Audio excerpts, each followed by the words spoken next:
Emmanuel aprendió a ver el mundo con los ojos cerrados el día que salvó su vida fingiendo no ver nada. Ahora, a sus 28 años, cuando cierra los párpados en su pequeño apartamento de Kinshasa, todavía puede ver con perfecta claridad el momento exacto en que traicionó a su mejor amigo, Pascal, siendo arrastrado hacia la selva mientras él permanecía inmóvil, los ojos en blanco mirando a la nada, interpretando el papel de ciego que lo salvaría y lo condenaría para siempre. Pero empecemos por el principio, cuando Emmanuel y Pascal todavía podían correr descalzos por las calles polvorientas de Beni sin miedo a nada más que a las reprimendas de sus madres. Era junio de 2012. La provincia de Kivu Norte era un tablero de ajedrez donde las piezas eran grupos armados con siglas que cambiaban según las alianzas: M23, FDLR, Mai Mai, Rayamutomboki. Para Emmanuel, de 12 años, estos nombres eran como los monstruos de los cuentos, aterradores pero distantes, reales pero no inmediatos. Emmanuel y Pascal eran inseparables desde los 5 años. Se conocieron el primer día de escuela, cuando Pascal compartió su único lápiz con Emmanuel, que había llegado con las manos vacías. Desde entonces, compartían todo: las tareas, los juegos, los sueños de convertirse en médicos o ingenieros, cualquier cosa que los sacara de Beni y los llevara a un mundo donde los niños no desaparecían en la noche. Cuando sea grande, construiré un hospital, decía Pascal, siempre el optimista. Uno tan grande que curará a todo Kivu. Y yo construiré la carretera para llegar a él, respondía Emmanuel. La más recta y lisa de todo Congo. Sus madres, Mama Gracia y Mama Beatrice, los observaban con esa mezcla de orgullo y tristeza que caracteriza a las madres en zonas de guerra. Sabían que los sueños son frágiles cuando los fusiles hablan más fuerte que los libros. El padre de Emmanuel había muerto cuando él tenía 8 años, no por la guerra sino por malaria. Una muerte ordinaria en un lugar donde la muerte violenta era tan común. Mama Grace mantenía a la familia vendiendo plátanos en el mercado, sus manos siempre oliendo a esa fruta que era sustento y símbolo de supervivencia. Los ojos ven, pero las manos trabajan, le decía a Emmanuel cada mañana. No importa lo que veas, hijo. Importa lo que hagas. Palabras que cobrarían un significado terrible meses después. Los rumores comenzaron como siempre comienzan: susurros en el mercado, miradas nerviosas entre los adultos, jóvenes del pueblo que desaparecían sin explicación. Los grupos armados necesitaban soldados, y los niños eran los soldados perfectos, fáciles de manipular, difíciles de matar emocionalmente, lo suficientemente pequeños para no cuestionar órdenes. Deberían irse a Goma, sugirió el profesor Mukendi una tarde, reuniendo a los padres después de clase. Allá hay campos de refugiados. Es más seguro. Pero irse requería dinero, transporte, la voluntad de abandonar todo lo conocido por la promesa incierta de seguridad. La mayoría se quedó, aferrándose a la esperanza de que la tormenta pasaría sin tocarlos. Emmanuel notó los cambios sutiles. Los chicos mayores que dejaban de venir a jugar fútbol. Las familias que empacaban en la noche y desaparecían al amanecer. El nerviosismo constante de los adultos. ¿Crees que vendrán por nosotros?, le preguntó Pascal una tarde mientras estudiaban bajo el gran árbol de mango. Somos muy pequeños, respondió Emmanuel, aunque a los 12 años, ambos sabían que no era cierto. Habían visto niños de 8 años con AK-47 más grandes que ellos. Mi primo Joseph tenía 13 cuando se lo llevaron, dijo Pascal en voz baja. Mamá dice que ahora es comandante. ¿Qué matas sin pensar? Nosotros no seremos como él, juró Emmanuel. Nosotros escaparemos. Pero, ¿cómo escapas cuando el peligro viene de todas partes y no tiene rostro hasta que es demasiado tarde? La respuesta llegó de forma inesperada a través de Mama Esperance, la curandera del pueblo. Era una mujer antigua que había sobrevivido más guerras de las que podía contar, sus ojos nublados por cataratas pero su mente afilada como machete nuevo. Emmanuel había ido a llevarle plátanos de parte de su madre cuando la encontró hablando con un grupo de mujeres. Mi sobrino se salvó, decía Mama Esperance. Los soldados no quieren cargar con inútiles. Se hizo pasar por loco, babeando y gritando. Lo dejaron ir. ¿Y si lo hubieran matado?, preguntó una de las mujeres. Mejor muerto que niño soldado, respondió la anciana con la dureza de quien ha visto demasiado. Emmanuel escuchó con atención mientras fingía acomodar los plátanos. Las mujeres compartían historias de escapes, el chico que cojeaba tan convincentemente que lo consideraron inútil, la niña que se cortó el rostro para ser demasiado fea, para ser esclava sexual, el joven que fingió ser sordomudo. Los ojos, dijo mamá Esperance de repente, como si pudiera ver a Emmanuel a pesar de sus cataratas. Un ciego no puede apuntar un fusil. Un ciego no sirve para la guerra. Esa noche, Emmanuel no pudo dormir. La idea había echado raíces en su mente. Practicó en la oscuridad de su habitación, cerrando los ojos, tanteando el aire, tropezando con muebles que conocía de memoria. ¿Qué haces?, preguntó su hermana menor, Amani, de 7 años. Juego, mintió Emmanuel. Vuelve a dormir. Durante las siguientes semanas, Emmanuel perfeccionó su actuación en secreto. Aprendió a mantener los ojos desenfocados, a no reaccionar a movimientos repentinos, a caminar con la inseguridad de quien no puede ver. Estudió a mamá Esperance, la forma en que inclinaba la cabeza para escuchar mejor, como sus manos tanteaban antes de agarrar algo. Le contó su plan a Pascal. Es peligroso, dijo su amigo. ¿Y si no te creen?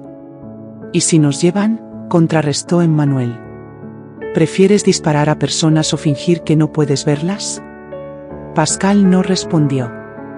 Ambos sabían la respuesta. Comenzaron a practicar juntos. Pascal guiaba a Emmanuel por el pueblo con los ojos cerrados, enseñándole a confiar en otros sentidos. Era casi un juego, excepto que ambos sabían que no lo era. Inclina más la cabeza, instruía Pascal. Los ciegos escuchan con todo el cuerpo. No reacciones al perro, advertía cuando el animal del vecino ladraba súbitamente. No puedes verlo venir. Se volvieron expertos en el engaño. Tan expertos que a veces Emmanuel se preguntaba si Pascal también estaba practicando algo, algún plan secreto del que no hablaba. El día que temían llegó una madrugada de octubre. No con advertencia o fanfarria, sino con la eficiencia brutal de quienes han hecho esto muchas veces. Emmanuel despertó con el sonido de camiones y gritos. Por la ventana, vio figuras con uniforme descolorido y fusiles, moviéndose de casa en casa como una plaga metódica. Levántate, susurró mamá Grace, ya vestida. Rápido. Emmanuel no necesitó que le dijeran qué hacer. Se frotó los ojos fuertemente hasta que lagrimaron, luego los mantuvo entreabiertos, dejando que las lágrimas nublaran su visión. Inclinó la cabeza, relajó su postura, se convirtió en el ciego que había practicado ser. Pase lo que pase, dijo su madre, mantén la actuación. Tu vida depende de ello. Los soldados llegaron a su puerta minutos después. No tocaron, la derribaron. Eran 5, ninguno parecía mayor de 20 años, pero sus ojos tenían esa dureza de quienes han visto y hecho cosas que los envejecieron por dentro. Varones, afuera, ordenó el que parecía el líder, su francés mezclado con su ajili y algo más, algún idioma de la selva. Emmanuel se levantó torpemente, sus manos tanteando el aire. Dejó que su madre lo guiara, sus pasos inseguros pero no demasiado exagerados. ¿Qué le pasa?, preguntó uno de los soldados. Ciego desde los 8 años, respondió mamá Grace, su voz temblando lo justo. Fiebre del cerebro. El soldado se acercó a Emmanuel, estudió sus ojos desenfocados.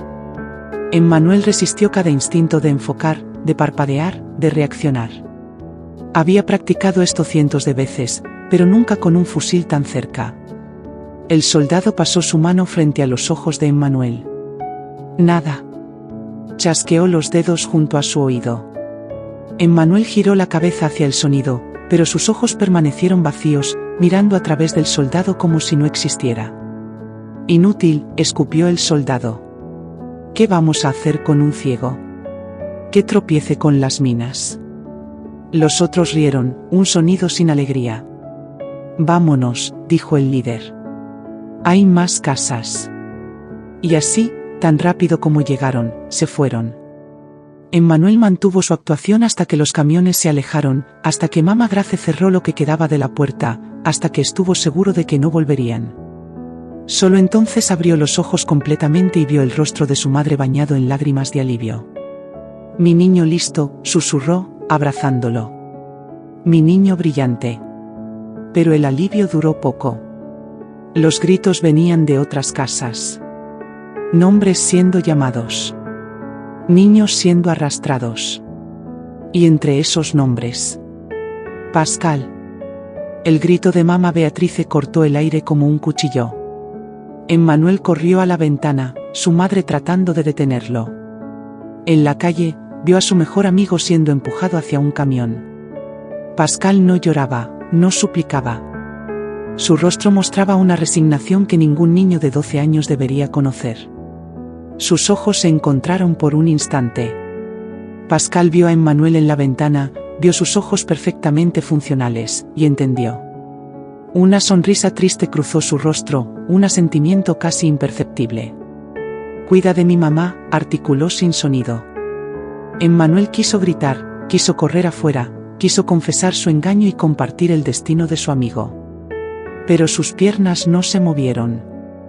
El instinto de supervivencia, esa bestia egoísta que vive en todos nosotros, lo mantuvo paralizado. Pascal subió al camión.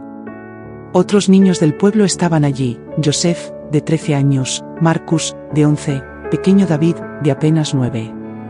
Rostros conocidos convertidos en estadísticas de guerra. El camión arrancó, levantando una nube de polvo rojo que pareció teñir todo el pueblo de sangre. Emmanuel observó hasta que desapareció en la distancia, llevándose a su mejor amigo hacia un destino que ambos habían jurado evitar. «No fue tu culpa», dijo mamá Grace detrás de él. Pero Emmanuel sabía mejor.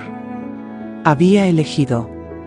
En el momento crucial, había elegido su vida sobre la lealtad, la supervivencia sobre la amistad.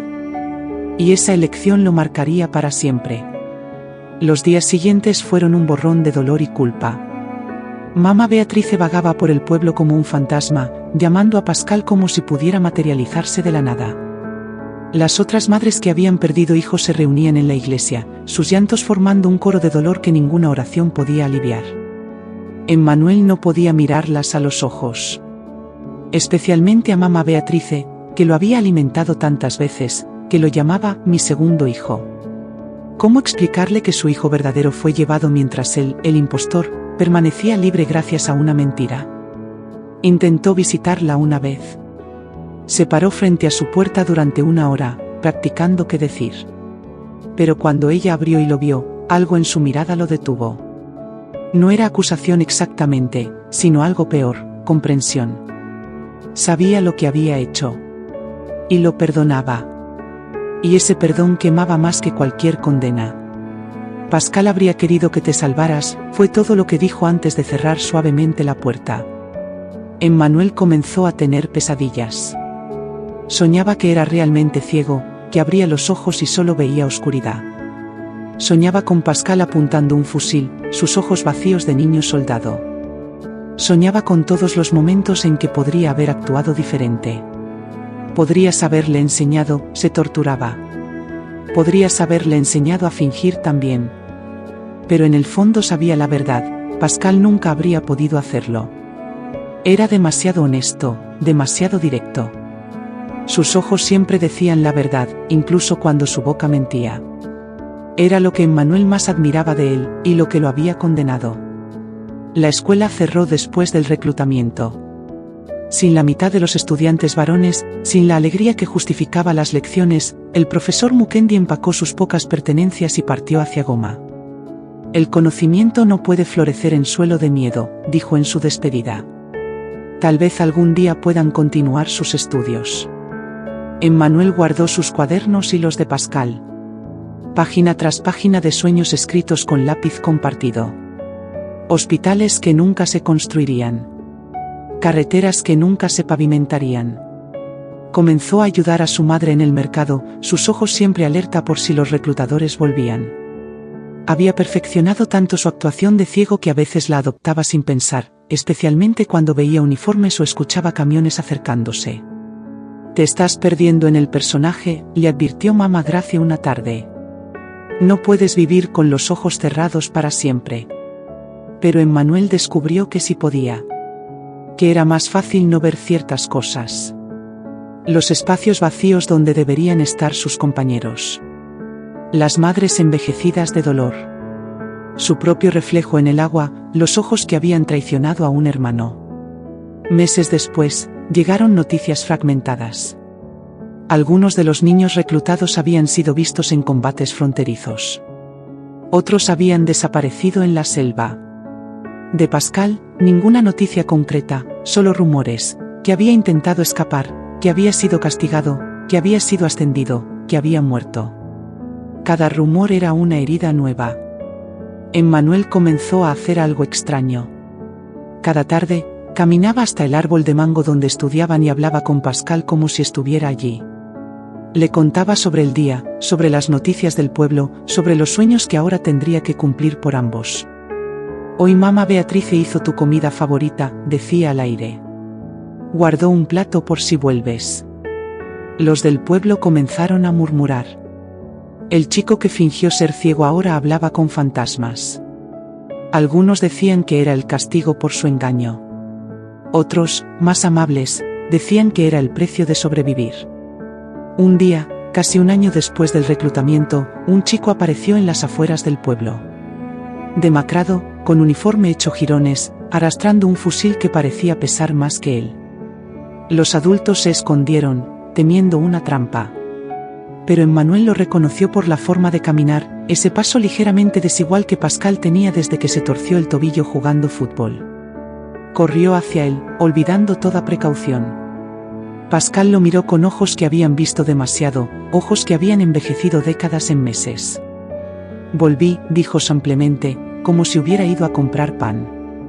El reencuentro fue agridulce. Pascal estaba vivo, pero no era el mismo. Hablaba poco, dormía menos, y cuando lo hacía, gritaba nombres de personas que Emmanuel no conocía.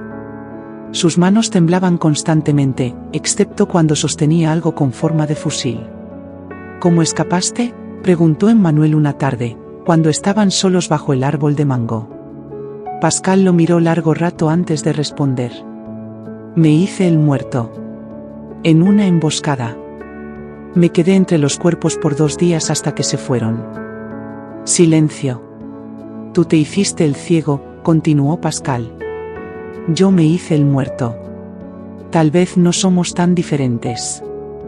Yo te abandoné, dijo Emmanuel, las palabras saliendo como vómito después de meses de contenerlas.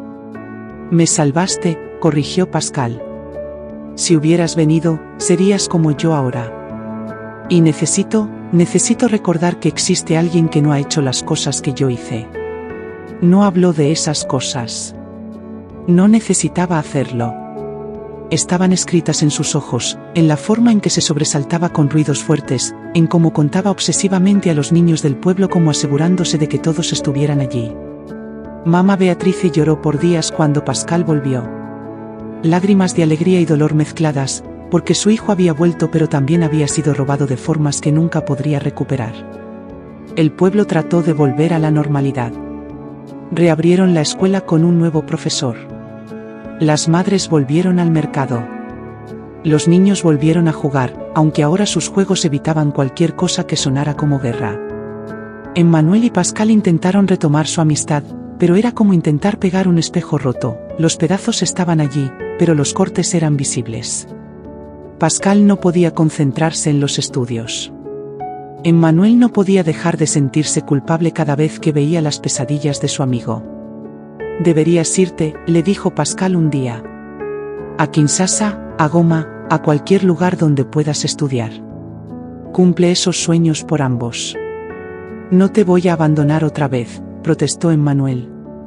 No es abandono, dijo Pascal con una sonrisa triste. Es supervivencia. Y ya probaste ser bueno en eso. No fue un insulto. Fue un permiso. Emmanuel eventualmente se fue. Con el apoyo de una ONG que ayudaba a víctimas de guerra, consiguió una beca para estudiar en Kinshasa. El día que partió, Pascal lo acompañó a la parada del autobús. ¿Recuerdas nuestros planes?, preguntó Pascal. ¿El hospital y la carretera? Los recuerdo. Constrúyelos. Por todos los que no pudimos. Se abrazaron, 2 chicos que habían envejecido demasiado rápido, que habían aprendido que la supervivencia tiene muchas formas y todas dejan cicatrices. Ahora, 16 años después, Emmanuel es ingeniero civil. Ha construido carreteras por todo Congo, cada una un tributo silencioso a un sueño infantil. Pascal nunca construyó su hospital. Las pesadillas se volvieron demasiado fuertes, la botella demasiado tentadora. Murió hace 5 años, su hígado rindiéndose ante el alcohol que usaba para olvidar. Emmanuel volvió para el funeral. Habló sobre el chico que compartía su lápiz, que soñaba con curar a todos, que tenía los ojos más honestos del mundo. No habló sobre reclutamientos o engaños o culpas que nunca se lavan. Mamá Beatrice, ahora anciana, tomó su mano después del servicio. Hiciste lo correcto, dijo. Sobrevivir no es un crimen. Pero Emmanuel sabe que sobrevivir tiene un precio. Cada noche, cuando cierra los ojos, ve a Pascal siendo subido a ese camión. Y a veces, en sus peores noches, desearía haber sido realmente ciego, para no tener que vivir con la imagen de la última mirada de su mejor amigo. Porque esa es la ironía más cruel, fingió no ver para salvarse, y ahora no puede dejar de ver lo que su salvación costó. Los ojos que lo salvaron se convirtieron en su condena, obligados a presenciar cada día lo que su cobardía, o su sabiduría, nunca está seguro de cuál, permitió. En su apartamento en Kinshasa, tiene una foto de él y Pascal bajo el árbol de mango, 2 niños sonriendo antes de que el mundo les enseñara el precio de sobrevivir. A veces habla con la foto, continuando conversaciones comenzadas hace 16 años. Construí otra carretera hoy, dice. Esta conecta 2 pueblos que estaban aislados. Los niños podrán ir a la escuela sin caminar 6 horas. La foto no responde, pero Emmanuel sabe lo que Pascal diría. Está bien, hermano. Alguien tenía que sobrevivir para contar la historia. Y así Emmanuel continúa, con los ojos bien abiertos ahora, viendo todo, la belleza y el horror, la cobardía y el coraje, el precio de las mentiras que nos salvan y las verdades que nos condenan. Construye carreteras que conectan lugares y personas, tratando de reparar con concreto y asfalto las conexiones humanas que la guerra destruyó. Porque al final, esa es la única redención posible para los que sobreviven, usar esa supervivencia para algo más grande que ellos mismos. Emmanuel sobrevivió fingiendo no ver. Ahora vive asegurándose de que otros no tengan que cerrar los ojos para salvarse. Y en algún lugar, tal vez, Pascal lo ve y sonríe, perdonando una vez más al amigo que tuvo la sabiduría o la suerte de saber cuándo cerrar los ojos y cuándo abrirlos. La guerra en Congo continúa. Los niños siguen siendo reclutados. Pero por cada Emmanuel que finge ceguera, hay esperanza de que algún día no será necesario fingir nada. Que los niños podrán mantener los ojos abiertos sin miedo, viendo un futuro donde los sueños de hospitales y carreteras no se interrumpan por el sonido de camiones militares en la madrugada. Hasta entonces, Emmanuel construye. Y recuerda. Y mantiene los ojos abiertos por todos los que tuvieron que cerrarlos.